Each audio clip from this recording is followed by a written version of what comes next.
Let's talk a little bit about getting stronger. How have you seen yourself change and develop during this time? Have you gotten stronger? Oh, yeah. Yeah? Heck yeah. I got muscles now. I'm starting to get freaking abs, man.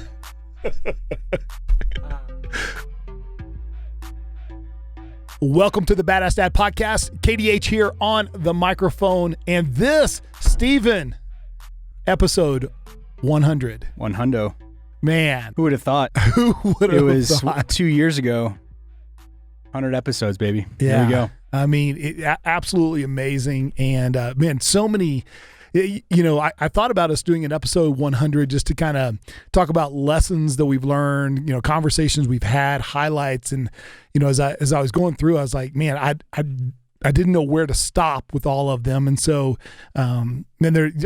so many, great stories that we've talked to guys, they've shared struggles, frustrations, triumphs, setbacks. We've talked about death. We've talked about divorce. We've talked about marriage. We've talked about adoption. We've gone through a ton of different areas.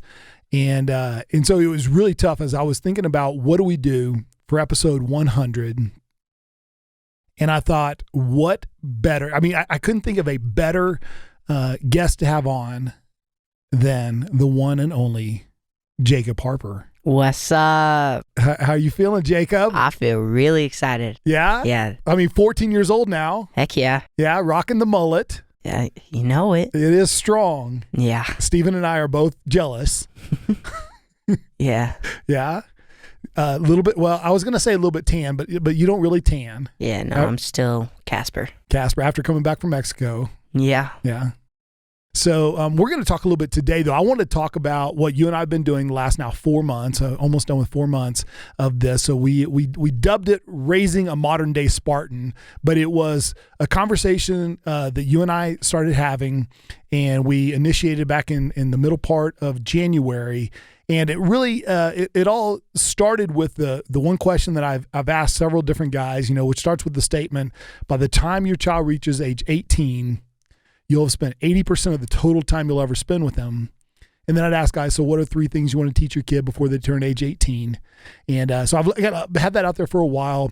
And then our good friend Jason Burton, he reached out to me and said, hey, Kevin, I just want you to know it's not 18. It's actually 16.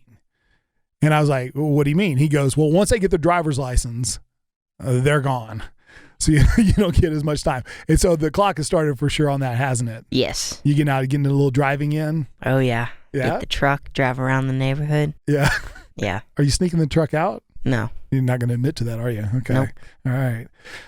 But you and I talked about it, and we said, I came and said, hey, what do we want to do with these next 2 years? And, had some ideas. And so we started getting up at what time? 5:45. That would be in the morning. Yes. Yes. AM. And so what do we do during that time? So get up 5:45, go downstairs, and then we do every day it changes. So we do bench press, deadlift, squats, curls, all that kind of stuff. Weightlifting. Okay. And it was kind of fun because we built the squat rack. Yeah. So that was kind of fun. Yeah. We built a bench originally and didn't work out so well, so we ended up buying a bench. Nice one. Yeah, we got a nice bench. And so we started working out. So the other thing, so we work out, we lift. Or really, you do. I just supervise during this time. Yeah. For the most part. And then what else do we do? We read the Bible. Okay. Something out of the Bible or from someone from the past. Some wise words from someone in the past. Okay. And we pray. Okay. So we get a little wisdom in there. Yeah. And so I tapped you on the shoulder and I said, hey, I want you to share, I don't know, a couple different things that we've talked about. And what we've done is I start on Monday and I have something. It could be a verse, it could be a quote, it could be something. And we go through it Monday through Friday. We read the same thing all 5 days, to kind of ingrain it. And then I let you read it. I let you talk about it. I'll ask you some questions. What does it mean? And we've actually had some great conversations when you have not been quarantined. Yes. So on the way to school, and we continue to talk about that. And so let's hit number 1. What was one of the ones you want to share? Okay, so one of the ones I wanted to share was Matthew 5:14 through 16. It goes, "You are the light of the world. A town built on a hill cannot be hidden. Neither do people light a lamp and put it under a bowl. Instead, they put it on its stand, and it gives light to everyone in the house. In the same way, let your light shine before others, that they may see your good deeds and glorify your Father in heaven. Okay. And why did you pick that one? I picked that one because I really like the meaning behind it. Basically saying, don't be afraid to let your light shine. So, like, if you know something in class, for example, if you know an answer, nobody's getting it, say the answer. Like, don't be afraid to be yourself. Okay. And so you could do that with your talents and your gifts. Okay. Have you had an example that you've been able to use that, or maybe you didn't let your light shine before, but now you're letting it out? Yeah, for sure. Kind of like the in-class example, like at youth group before. Well, this is an example that I have used yet, but at youth group, the pastors would always ask us, hey, it was at wrestling. Wrestling, people are like, okay. I mean, wrestling and church are very similar. There's a lot of parallels there that you have, because where you've been wrestling used to be a church. Yes. Okay, so maybe I can see how you get that confused. Okay, but go ahead. Yeah. But every time before wrestling, the coach asks, okay, who wants to pray? And I prayed a few times, but then there's a lot of times that nobody wants to pray. Like, it's just silent. And there's times that I felt inside me like, here, pray this time. Come on, you should pray this time. And I'm like, okay, I'll say it. And then somebody else goes in and prays. Basically, acting like I was afraid to pray, which I had already done it, so that was kind of silly. But letting my light shine to the world, basically just don't be afraid to do it. And stand up for what you want to do. Good. I love it. Steven, you have anything you want to add there? That's incredibly insightful. How old are you? 14. There are 40-year-olds who don't get that. We have 40-year-olds who are too afraid to be themselves. They're too afraid to shine, so to speak, because they have not figured out that we only come this way one time. This is not a dress rehearsal. And the more you keep those gifts aren't given to you for your use. They're given to you to make the world a better place. And if you can figure that out at 14, you are miles ahead of everybody else. Thanks. Well, and one thing I want to just share with this also, that when I text these to you, usually the morning of or something like that, and then I let you read it, I let you interpret it, because I don't have a sermon that I'm preaching to you when I give these, right? Yeah. So I literally just say, so what does that mean to you? Mm-hmm. And then I let you and your crazy 14-year-old mind come up with something. And then at some point, sometimes you get stuck. Yeah. And then what happens? And I ask you. Okay. And then how do I respond? You normally say what you think. Okay. Then I just say, so this is my interpretation of this. And then, but I want you to start using your mind, and in this, scenario we're talking with this was developing your relationship with God. Yes. Right? Okay. All right. What's the next one? So basically, like the last one, leading into not being afraid. This one goes, it is Philippians 4:6-9. And it is, do not be anxious about anything, but in every situation, by prayer and petition, with thanksgiving, present your requests to God. And the peace of God, which transcends all understanding, will guard your hearts and your minds in Christ Jesus. Finally, brothers, whatever is true, whatever is noble, whatever is right, whatever is pure, whatever is lovely, whatever is admirable, if anything is excellent or praiseworthy, think about such things. Whatever you have learned or received or heard from me or seen in me, put it into practice, and the God of peace will be with you. So why is that important? Well, I love how it talks about not being anxious about anything, but in every situation, pray to God. Like, talk to him if you're worried, if you are. And I love how it talks about whatever Jesus is saying, whatever you have learned or received or heard from him, seen in him, to put it into our own lives. Like, yeah. Okay. And so have you been able to do that, like to get rid of some of the worry and anxiety? Do you struggle with that at times? Yeah, sometimes. Yeah. But definitely after this, I've gotten better at it. Okay. Like with schoolwork too. Sometimes I'd get anxious about, oh crap, I need to get this in. My grade's going to go down, whatever. No, I just need to relax and talk to God and be like, God, please help me get this assignment in, and pray. And then actually do something about it. Don't just pray and then walk off. Good. And you gave me some football examples before also when we were talking about it. Like you talked about you'd be nervous about snapping the ball, especially at the beginning, like the first snap or something like that. Oh, yeah. Especially, right at the game time, first snap, I was like, man, this snap is big. If I mess this up, that's going to set the tone. But then I just started to relax. And mainly when I messed up snaps, that's when I was worrying about messing up snaps. And then I started training myself to just snap the ball. Don't think anything of it. Just snap it and then do my job. Good. And so we talked also just about, how you're going to be able to go from not worrying. I mean, that's one thing just to say that, but then a strategy to do that is to actually replace worry thoughts with thoughts that are good and noble and righteous and really to meditate and dwell on those things. Yeah. Right? Good. Yeah. You also talked to me, I think it was yesterday, about replacing worry with faith, because they're the same thing. Worrying's just having faith that something bad's going to happen. And the opposite of that would be? Faith. That something is going to be good. Okay, something good's going to happen, right? Yeah. Okay, yep. Okay, so instead of something bad, we can replace, and it's the same energy in our body, really, that we're either going to have faith that something bad's going to happen, we call that worry, or we're going to have faith that something good is going to happen, we call that hope. Yeah. Right? Yeah. Good. Stephen, you want to add anything there? I see how this format's going. Jacob, outstanding work, bud. Thanks.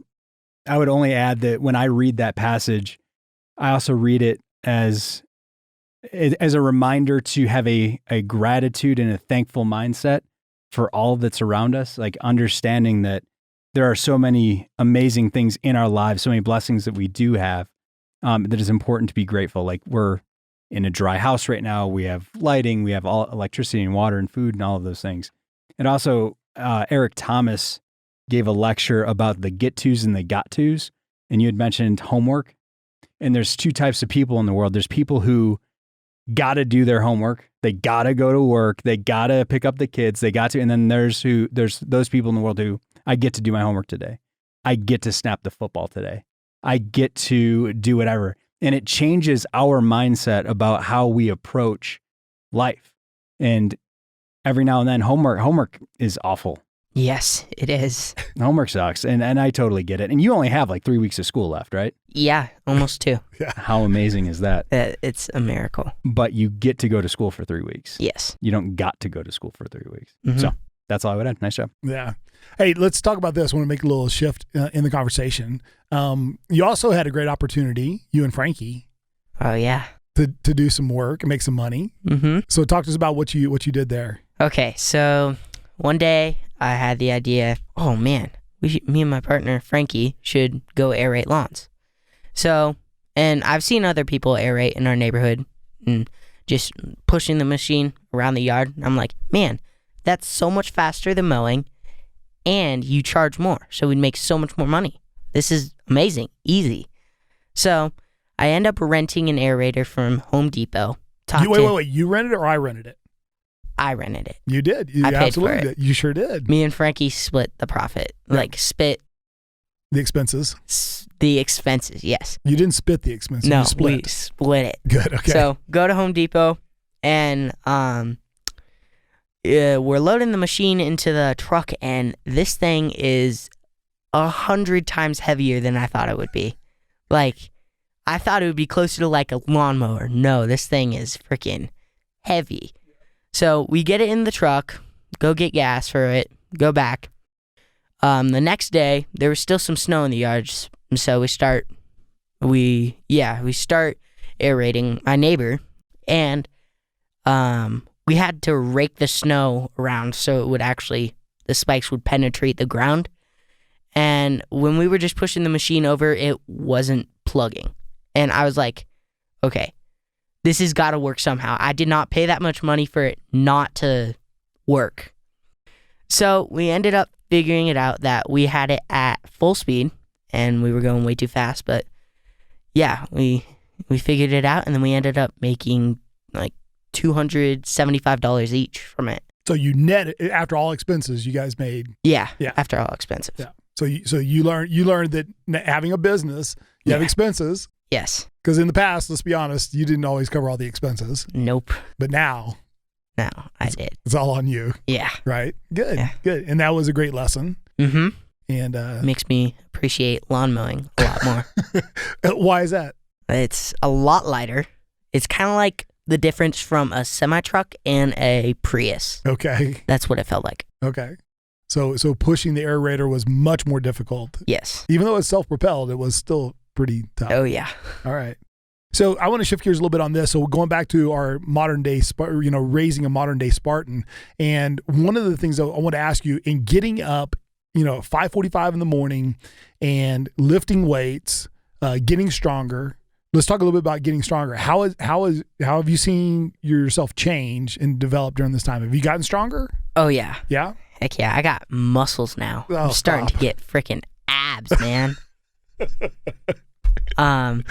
Yeah. Well, I've definitely noticed myself getting stronger, not as soft, as you said earlier. A little soft. A little soft, but I'm turning into Dwayne "The Rock" Johnson. Yeah. Okay. Yeah, and I feel better during the day when I actually get up at that time and work out. And I have to wake you up every single morning, right? No. I get up every morning. On your own. Yeah. Yeah, 5:45. Okay. And so we talked a little bit about confidence. Tell me how that has played out for you. Well, it's definitely like me feeling better during the day helps me feel better about myself. And during that causes confidence. So say with homework, it gives me more confidence to do homework.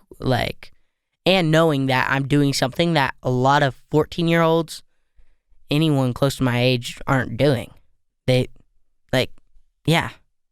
Getting up that early, lifting weights, and still sometimes I still do wrestling. That hasn't happened lately, but yeah. So you were kind of doing 2-a-days on some of them. So you're doing weights in the morning, and then going to school. Yeah. And then going to wrestling afterward. Yeah. And then there were some days that we got up and you went to jiu-jitsu with me. Yeah. How did it feel like after you had a little bit of time under your belt lifting the weights and then doing jiu-jitsu with the men? It felt really good. Yeah. I felt a lot stronger for sure. Yeah. A little more evenly matched, although it wasn't even at all. Still closer. You tried to hurt me. No, I didn't. Yeah, you did. No. You don't want to admit it. Yeah. Yeah. Got to kill the giant while he's still small. Remind him who's the alpha. Yeah. All right, Steven. I got nothing. Jacob, how are you? Do you find yourself after lifting and getting more confidence? You mentioned confidence, so that's serotonin, right? Being released in your system. Do you find yourself walking taller? Yeah. Taking up more space, physically dominating. Yeah. There you go. Nice job. Yeah, 100%. Well, and one of the things that I'd share with you is, one of the, I think, primary benefits of working hard and doing things that other people aren't willing to do is that the harder you work, the more you feel like you deserve to be successful. Yeah. Okay. Talk to us about that. Well, yeah, exactly how you said it. The harder I work, the more work I put into things, it makes me feel like I deserve to be more successful. Same thing with mowing lawns or doing homework. I want to go overboard, get that little bit more of trimming on the edges, whatever. Get that extra credit on the assignment. Just do even more. So let's talk. You brought it up a little bit, sort of. Let's talk about money. What have you learned about money? I know you've been pretty excited about that. Well, I've learned that money can make money. Yeah? Yeah. And how is that? Well, you can invest in it. Buy a new mower, goes quicker, make more money, whatever. But you and me have done, we've invested in cryptocurrency. Not offering no solicitation for crypto, but yes. Yes. Okay. Go ahead. And so what have you learned about that? I've learned that hard work does pay off, and once you get into a certain amount, your money will start making money for you. Yeah. Yeah, hey, Doge. No. No Dogecoin. All right. Let's share one more. You can share one more. So pick the last one that you want to share. Okay. See where you go. Okay. I got this one. All right. This is not a Bible verse. This says, take care of your body as if you were going to live forever. Take care of your soul as if you were going to die tomorrow. Pray as though everything depended on God. Work as though everything depended on you. God has promised forgiveness to your repentance, but he has not promised tomorrow to your procrastination. Find out how much God has given you, and from it, take only what you need. The remainder is needed by others. This is from Augustine of Hippo. Okay, so St. Augustine said that. Yeah. Yep.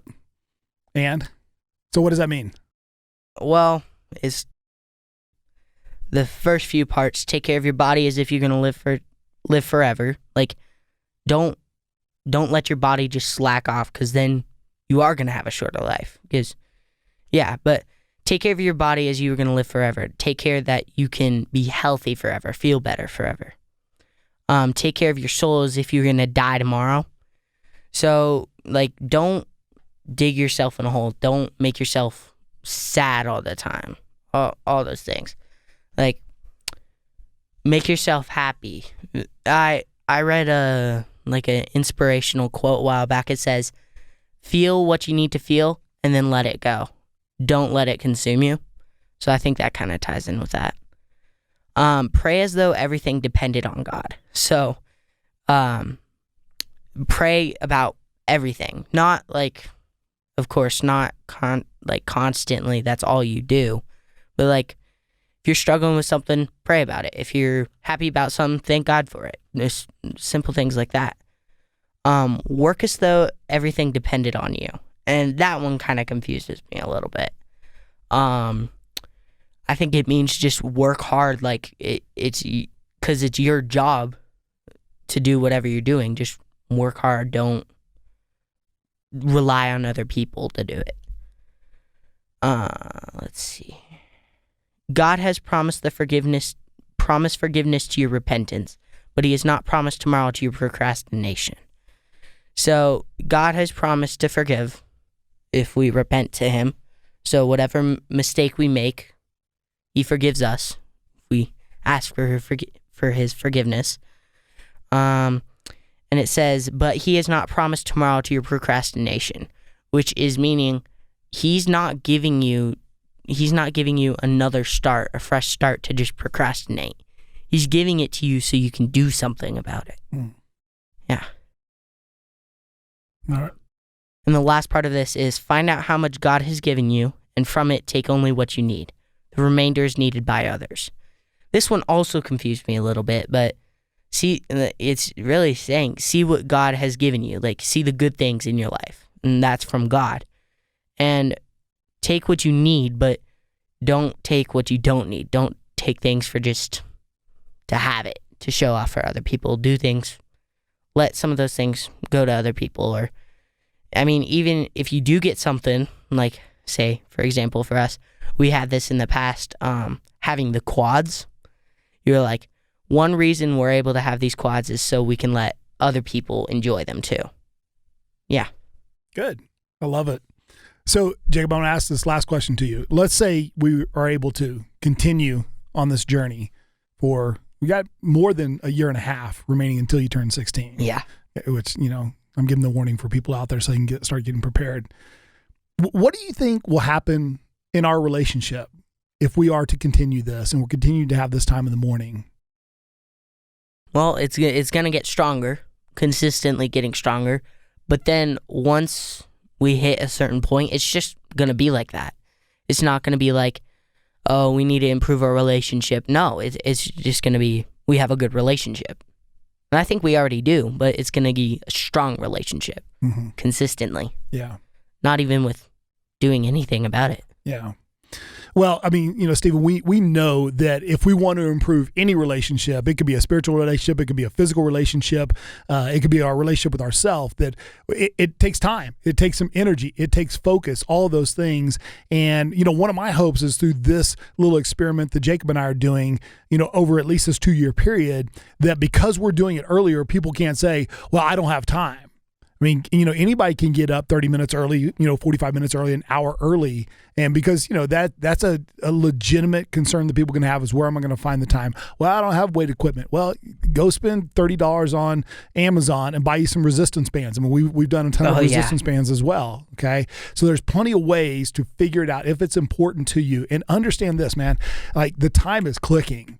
And, I'm reminded more and more and more as I've got friends who have kids that have either are graduating, we're in that season, graduating from high school or graduating from college or getting married, that this time just goes by so fast. And let's not be the dads who look back and go, oh man, that time just went by so fast. And, I wish I coulda, woulda, shoulda, whatever. Let's be the dads that do the stuff right now, that take the action, that get up, that sacrifice a little bit of sleep, a little bit of time, a little bit of energy, and go invest in ourselves and in our sons and daughters during this time. And maybe working out is not the direction you want to take it, but doing something and expanding their mind and letting them see not just the lessons that you want to teach them, but also who you are. So in my time with Jacob, it is me getting to share with him things that are important to me. So he's actually getting to know me more than he is just me preaching or teaching him as well. Good. Stephen, any closing thoughts you got? I do. Jacob, outstanding work on the microphone, man. Thank you. Like really. I mean, and the hair. Yeah. You got to maintain that flow. Okay. And not to, just one more thing, just because it's on my mind right now. If you are out there, like, and we talked about the dads, like, you have a playbook to do, like get up, work out, all that stuff. The other thing and the most difficult thing is if you don't know where to begin, ask. Like reach out. If you're having a hard time, you don't know where to start, find a friend, ask. Like they might be busy, but they will give you 5 minutes to describe this, how to do a kettlebell swing. This is how, taking walks with my son or daughter helped out. I think too many of us go through 30s, 40s, 50s, and 60s, and we become more and more, like I said, isolated earlier, that we're afraid to ask, and there's no excuse, there's no reason not to ask. Yeah. Well, thank you. Well, guys, I tell you what, one of my personal goals, actually my wife and I's personal goals, is to want our boys, we have 2 boys, our boys to want to be around us when they no longer have to be around us. And so instead of just having that be just some want or some saying or something we write on a wall, we are intentionally and deliberately creating environments where they're going to want to be around us. Now, I will tell you, and Jacob didn't share it today, but there are times in the morning he does not want to be around me. There are some times when he is doing deadlifts that he doesn't really want to be around me. But we are creating a foundation that will serve him for a long term in his life, but will serve us in our relationship when he's in his 20s and 30s and 40s and on. And so, guys, I encourage you, give up the excuses, start taking some action. And it doesn't have to be something super formal. I know this is going to evolve over the next, a little over a year and a half between Jacob and I, and my younger son's kind of getting involved a little bit as well at different times.